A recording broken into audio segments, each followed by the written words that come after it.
കുറച്ച് ദിവസങ്ങളായി എത്ര കൊലപാതക വാർത്തകളാണ് നമ്മൾ ഇങ്ങനെ കേട്ടുകൊണ്ടിരിക്കുന്നത്. വീട്ടിനകത്ത് വെച്ച് ഉമ്മാനെ വെട്ടിക്കൊന്ന മകൻ, അയൽ വീട്ടിൽ കയറി ചെന്ന് അവിടെയുള്ള 3 പേരെ വെട്ടിക്കൊന്ന ചെറുപ്പക്കാരൻ, ഇങ്ങനെ അതിക്രൂരമായിട്ടുള്ള കൊലപാതകങ്ങളും മറ്റു കുറ്റകൃത്യങ്ങളും ഒക്കെ നിത്യസംഭവമായി മാറുന്ന അവസ്ഥയിലേക്കാണ് ഇപ്പൊ കാര്യങ്ങളുടെ പോക്ക്. ഇപ്പൊ ഇന്നത്തെ പ്രധാനപ്പെട്ട വാർത്തയും ഒരു കൊലപാതകത്തെ കുറിച്ച് തന്നെയാണ്. തിരുവനന്തപുരം കഠിനംകുളത്ത് ആതിര എന്ന് പറഞ്ഞ യുവതിയെ വീടിനകത്ത് കഴുത്തറുത്ത് കൊല്ലപ്പെട്ട നിലയിലാണ് കണ്ടെത്തിയത്. ഇന്നലെ രാവിലെ ഏകദേശം 11:30യോടെയാണ് സംഭവം. ജോലി കഴിഞ്ഞ് വന്ന ആതിരയുടെ ഭർത്താവ് പോറ്റിയാണ് ആദ്യമായി മൃതദേഹം കാണുന്നത്. കഴുത്തറക്കപ്പെട്ട് വീണ് കിടക്കുന്ന നിലയിലാണ് ഭാര്യയെ ആദ്യം പോറ്റി കാണുന്നത്. അയാൾ വേഗം തന്നെ ഭാര്യയെ പൊക്കിയെടുത്ത് കട്ടിലേക്ക് കിടത്തി. പക്ഷെ അപ്പോഴേക്കും മരണം സംഭവിച്ചിട്ടുണ്ടായിരുന്നു. പോറ്റിയും ആതിരയും തമ്മിൽ വിവാഹം കഴിഞ്ഞിട്ട് ഏകദേശം 7 വർഷത്തോളമായി. 2ാം ക്ലാസ്സിൽ പഠിക്കുന്ന ഒരു ആൺകുട്ടിയാണ് ഇവർക്കുള്ളത്. ഇവരുടെ വീടിന് നേരെ എതിർവശത്തുള്ള അമ്പലത്തിലെ ശാന്തിക്കാരനാണ് ഈ പോറ്റി. കഴിഞ്ഞ 26 വർഷത്തോളമായി ഈ പോറ്റി അമ്പലത്തിൽ തന്നെയാണ് ജോലി ചെയ്തു വരുന്നത്. അതുകൊണ്ട് തന്നെ നാട്ടുകാർക്കൊക്കെ ഏറെ സുപരിചിതമായ കുടുംബമാണ് ഇവരുടേത്. സത്യം പറഞ്ഞാൽ ആതിരയുടെ കൊലപാതക വാർത്ത കേട്ട് ആ നാട് മുഴുവനും ഞെട്ടിയിരിക്കുകയാണ്. ആരും ഒരിക്കലും പ്രതീക്ഷിക്കാത്തൊരു സംഭവമാണ് നടന്നിരിക്കുന്നത്. പോറ്റി ആയാലും ആതിര ആയാലും എല്ലാവരോടും വളരെ നല്ല രീതിയിൽ പെരുമാറുന്നവരായിരുന്നു. അവർ തമ്മിൽ വഴക്ക് കൂടുന്നതോ അതല്ലെങ്കിൽ വീട്ടിൽ ബഹളം ഉണ്ടാക്കുന്നതോ ആയ ഒന്നും തന്നെ ആരും ഇത്രയും കാലത്തിനിടയ്ക്ക് കേട്ടിട്ടില്ലായിരുന്നു. അങ്ങനെയുള്ള വീട്ടിൽ ഒരു സ്ത്രീ കൊല്ലപ്പെട്ടു എന്ന് കേൾക്കുമ്പോൾ ആരായാലും ഒന്ന് ഞെട്ടുമല്ലോ. എന്നും രാവിലെ 5 മണി ആകുമ്പോഴേക്കും പോറ്റി അമ്പലത്തിലേക്ക് പോകും. പോറ്റി പോയി കഴിഞ്ഞാൽ അടയുന്ന ആ വീടിന്റെ വാതിൽ പിന്നെ തുറക്കുന്നത് 8:30ക്കാണ്. ഇവരുടെ 2ാം ക്ലാസ്സിൽ പഠിക്കുന്ന മോന്റെ സ്കൂൾ ബസ് വരുന്ന അപ്പോഴാണ്. മകനെ സ്ഥിരമായി ബസ് കയറ്റി വിടുന്നത് ആതിരയാണ്. സംഭവ ദിവസവും ആതിര മകന് ബസ് കയറ്റി വിടുന്നത് കണ്ടവരുമുണ്ട്. അങ്ങനെ നോക്കുമ്പോൾ ഇവിടെ കൊലപാതകം നടന്നത് രാവിലെ 8:30ക്കും 11:30ക്കും ഇടയ്ക്ക് ആവാനാണ് സാധ്യത. കാരണം 8:30ക്ക് ആതിരയെ ജീവനോടെ കണ്ടവരുണ്ട്. പിന്നീട് അമ്പലത്തിൽ നിന്നും വീട്ടിലേക്ക് വന്ന പോറ്റിയാണല്ലോ ആദ്യമായി ഭാര്യയുടെ മൃതദേഹം കാണുന്നത്. അതുകൊണ്ടാണ് 8:30ക്കും 11:30ക്കും ഇടയ്ക്കാണ് കൊലപാതകം നടന്നിരിക്കാൻ സാധ്യത എന്ന് പറയുന്നത്. ഈ 3 മണിക്കൂറിനുള്ളിൽ ഈ വീട്ടിനകത്ത് വെച്ച് എന്താണ് സംഭവിച്ചത് എന്നാണ് കണ്ടുപിടിക്കേണ്ടത്. നിലവിൽ ചില അഭ്യൂഹങ്ങൾ പരക്കുന്നുണ്ട്. അതായത് ആതിരയ്ക്ക് ഇൻസ്റ്റാഗ്രാം വഴി പരിചയപ്പെട്ട ഒരു എറണാകുളം സ്വദേശി ഉണ്ടായിരുന്നു. അയാൾ സുഹൃത്താണെന്നൊക്കെയാണ് പറയപ്പെടുന്നത്. അയാൾ 2 ദിവസം മുന്നേ ആതിരയെ കാണാൻ വന്നിരുന്നു എന്നൊക്കെയാണ് പറയപ്പെടുന്നത്. കൊലപാതകം നടന്നതിന് ശേഷം പോറ്റി തന്നെയാണ് എല്ലാവരോടും ഈ വിവരം പറഞ്ഞതെന്നാണ് അറിയാൻ കഴിഞ്ഞത്.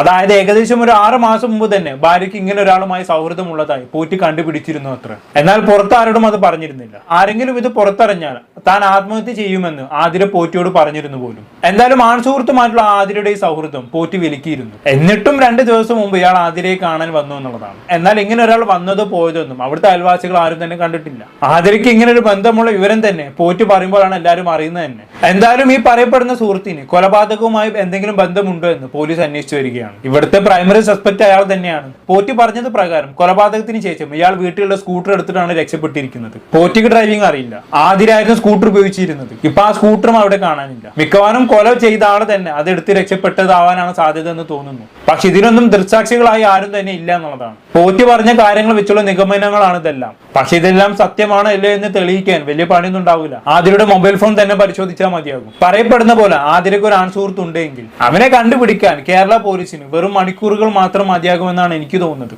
എന്തായാലും പോറ്റിയുടെയും ആതിരയുടെയും അയൽവാസികൾക്ക് ഈ സംഭവത്തെ കുറിച്ച് എന്താണ് പറയാനുള്ളതും കൂടി നമുക്കൊന്ന് കേട്ടോക്കാം. പെരുമാറ്റമൊക്കെ നല്ല സഹകരണമായിട്ടുള്ള പെരുമാറ്റം തന്നെ. നമ്മൾ എല്ലാവരുടെയും നല്ല സഹകരണമാണ്, നല്ല സ്നേഹമാണ്. അങ്ങനെ വേറൊരു ആയിട്ട് സ്വഭാവമില്ല. ഇവളുമായിട്ടാണ് നിന്ന് ബസ്സിൽ കയറ്റി വിടണം. എന്റെ മരുമോളാണ് ഇവിടെ നിന്ന്. അവളും ഇവളും കൂടെ ഒന്നിച്ച് നിന്ന് 8:30 കഴിഞ്ഞപ്പോഴത്തേക്ക് ബസ്സിൽ കയറ്റി വിട്ടതാണ്. ഇന്ന് രാവിലെ അങ്ങനെയൊന്നും അതൊന്നും നോക്കില്ല. അവള് നല്ലൊരു കുട്ടിയായിട്ട് നമുക്കറിയാവോ, അല്ലാതെ വേറെ ഒന്നും അറിയില്ല. അത് ഞാനാ അത് വെഞ്ഞാറമുട്ട് അവൾ അങ്ങനെ ഒന്നും ഒരിക്കലും പറഞ്ഞ് നമ്മൾ ആരും കേട്ടിട്ടില്ല, നമുക്ക് അറിഞ്ഞുകൂടാ. ഇന്നാണ് നമ്മൾ ഈ സംഭവം അറിയുന്നത് ഇങ്ങനെയാണെന്നുള്ളത്. അല്ല, അറിഞ്ഞിട്ടേ ഇല്ല. നല്ല കൊച്ചായിട്ടാണ് ഞങ്ങൾ കണ്ടിട്ടുള്ളതും ഞങ്ങളോടൊത്ത് സഹകരിച്ചിട്ടുള്ളതും ഒക്കെ നല്ലതായിട്ട്. ഇന്ന് രാവിലെ ചെയ്യുമായിരുന്നു. ക്ഷേത്രത്തിലൊക്കെ വരും, തൊഴുവും. 10 മണിയാകുമ്പോൾ കുളിച്ചിട്ട് അങ്ങ് പോയിട്ട് ഒന്നിച്ച് വരും. അങ്ങനെയൊക്കെ ചെയ്യുമായിരുന്നു. 10 മണിയാകുമ്പോൾ മിക്ക ദിവസം കുളിച്ചിട്ട് ക്ഷേത്രത്തിൽ പോയി പോറ്റി പൂജ കഴിയുമ്പോൾ രണ്ടുപേരും കൂടെ ഒന്നിച്ചാണ് കവറുമൊക്കെ കൊണ്ടുവരുന്നത്. പൂജ കഴിയുമ്പോൾ പോറ്റിയായിട്ട് ഒന്നിച്ച് വരും. 5 മണിക്ക് അവിടെ ഉണ്ടല്ലോ, നിർമ്മാലയത്തിന് പോകണമല്ലോ, അങ്ങനെ പോകും. പോറ്റി ആക്കൊരു ശല്യമില്ല, ആ കൊച്ചും ആക്കൊരു ശല്യമില്ല. ഇത് അറിഞ്ഞ് ഞങ്ങൾ വിപ്രാളം കഴിഞ്ഞ ഉരുണ്ടുവരെ വീണി കൊച്ചിന്റെ കാര്യം അറിഞ്ഞു. എന്ന് വെച്ചാൽ അങ്ങനെയൊന്നും ഉള്ളൊരു കൊച്ചല്ല. അങ്ങനെ എങ്ങനെ ഇതൊന്നും നമുക്ക് അറിഞ്ഞൂടാ. അങ്ങനെ അതൊന്നും നമുക്ക് അറിഞ്ഞൂടാ. കണ്ടിട്ടില്ല, റോഡിലോട്ടൊന്നും കൂടെ കണ്ടിട്ടില്ല, അറിഞ്ഞിട്ടുമില്ല. അറിഞ്ഞിട്ടില്ല.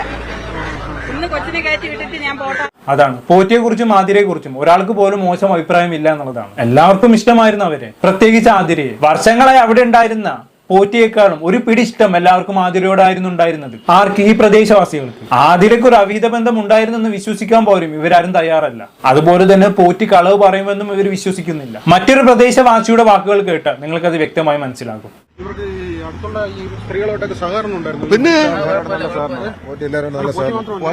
ഭാര്യ എങ്ങനെ അതിലെ പോറ്റിയേക്കാളും മെച്ചോടെ ഭാര്യ. അതിലെ പറഞ്ഞ ചിരിച്ച മുഖം അല്ലാതെ കറുത്ത മുഖം കണ്ടിട്ടില്ല ആ കുട്ടിയെ. അതിന്റെ ഉള്ളടക്കമൊന്നും നമുക്കറിയില്ല.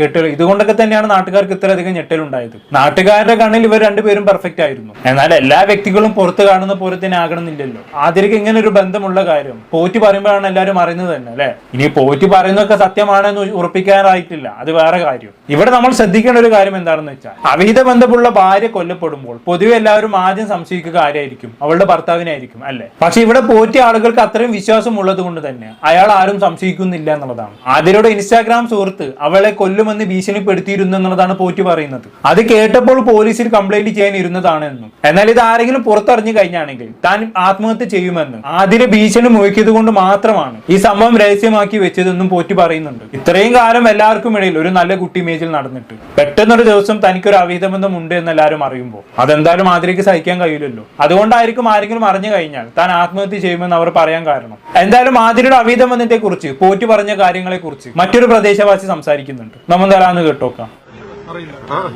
അതേപോലെ ചാറ്റ് ചെയ്തൊക്കെ എടുത്തതാണ്. അങ്ങനെ ഉള്ള ഒരു ഇടപാട് ഉണ്ടായിരുന്നെന്നാണ് പോറ്റി പറയണത്. നേരത്തെ പോറ്റി ഇങ്ങനെ പറഞ്ഞ് വിലക്കുകയും ചെയ്തിട്ടുണ്ട്. അറിയാമായിരുന്നു, പുള്ളി പറഞ്ഞ് വിലക്കിയിട്ടുണ്ട്, കേട്ടിട്ടില്ല. പിന്നീടാണ് ഇവൻ ഇന്നലെ ഒരു വധഭീഷണി മുഴക്കിയെന്ന് ആ കുട്ടി തന്നെ പോറ്റിയുടെ അടുത്ത് പറഞ്ഞത്. പോറ്റി മനസ്സിലാക്കിയത് 5-6 മാസമായിരുന്നു. അങ്ങനെയൊന്നും അറിഞ്ഞൂടാ. ആ കേസൊന്നും പറഞ്ഞിട്ടില്ല. ഇങ്ങനെ പോറ്റി ഇങ്ങനെ ഒന്ന് കൊല്ലുമെന്നൊക്കെ പറഞ്ഞെന്ന്. അങ്ങനെ പോറ്റി പറഞ്ഞ് ഞങ്ങൾ എന്നാ പോലീസിൽ അറിയിക്കാം, ഇങ്ങനെ കൂട്ടുകാരടുത്തൊക്കെ പറയാമെന്ന് പറഞ്ഞപ്പോൾ ആ കുട്ടി പറഞ്ഞ് വേണ്ട, പറയണ്ട, പറഞ്ഞു കഴിഞ്ഞാൽ ആരെങ്കിലും ഒക്കെ അറിഞ്ഞു കഴിഞ്ഞാൽ ഞാൻ ആത്മഹത്യ ചെയ്തോളാം എന്ന് പറയുന്നത്. അങ്ങനെയാണ് പിന്നെ ഉണ്ടെന്നാണ് ഇങ്ങനെ പോറ്റി പറയണത്. പോറ്റി തന്നെയാണ് നമ്മുടെ അടുത്ത് പറഞ്ഞത്. ശരി.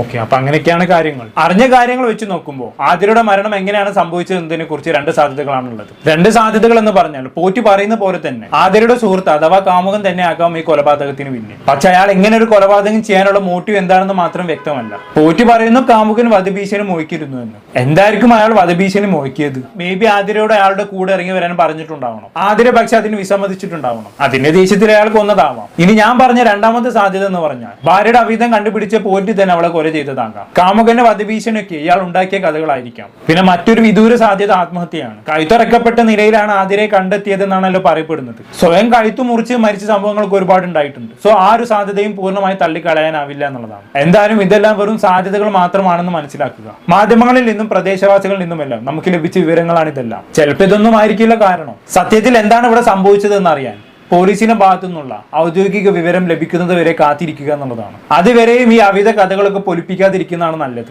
പറയാൻ കാരണം എന്താണെന്ന് വെച്ചാൽ അവൾക്ക് ഇങ്ങനെ തന്നെ വേണം, ഭർത്താവിനെ പറ്റിച്ച് വേറെ ബന്ധം ഉണ്ടാക്കിയതല്ലേ എന്നൊക്കെ തരത്തിലുള്ള കമന്റുകൾ ഇതിന്റെ ന്യൂസ് ക്ലിപ്പുകൾക്ക് താഴെ വന്നിട്ടുണ്ടായിരുന്നു. ഇവിടെ ഭാര്യയുടെ അവിധത്തെ കുറിച്ച് പോറ്റി പറഞ്ഞ അറിവ് മാത്രമേ നമുക്കുള്ളൂ. ഒരു കൺഫർമേഷൻ വരുന്നവരേക്കും വെറുതെ ഒരു കൺക്ലൂഷനിലേക്ക് എത്തേണ്ടതില്ല എന്നുള്ളതാണ് എന്റെ അഭിപ്രായം. എന്താണ് നിങ്ങൾക്ക് തോന്നുന്നത്? താഴെ കമന്റ് ബോക്സിൽ രേഖപ്പെടുത്തുന്നത്. അടുത്തൊരു ടോപ്പിക്കുമായി കാണാം.